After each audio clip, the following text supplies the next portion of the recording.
once you get it, it's fun, and you can play for a long time, just like you would any other competitive shooter. But we find that when people first put on the headset and they get in the cockpit and they're out there in space, they're not looking around them at first, because it's not natural to do that. We're used to playing on a 2D plane where the thumbsticks or the mouse and keyboard control our character.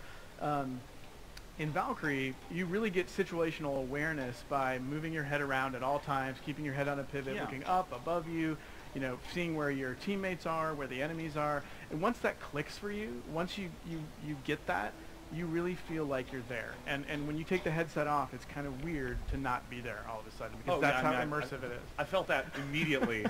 Maybe sit down next time you play instead of standing up, you know, just for safety. Probably not poorly planned.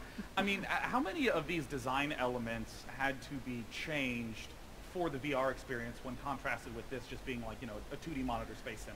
Yeah, I mean, first of all, this game was built completely from the ground up for VR. So really? Yeah, it was born on VR. We did not make a game first and bring it over. So for us, it was about learning how to make games in VR, which no one's really done before on this level. And so for us, it's about finding out, how does the UI work, the different focal lengths. Like, you don't want to be looking at something up close and then having to switch very quickly. Yeah, I mean, do simple menus become impossible in this sort of environment? Yeah, I mean, we have to think about it differently. I mean, you don't want to be pulling down menus and having things all over the screen you have to interact with. It really has to be seamless, fluid. Our goal is actually really to put you there, to have that sense of presence and immersion, and make you feel like you're in the cockpit, and to be really in the moment with you, your teammates, fighting against the other team.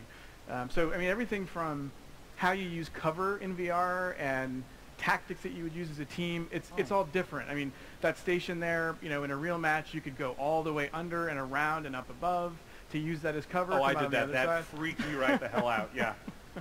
And you know, this is a pretty big endeavor to embark upon with a technology that's not widely adopted yet. I mean, what is CCP's sort of long-term view on VR?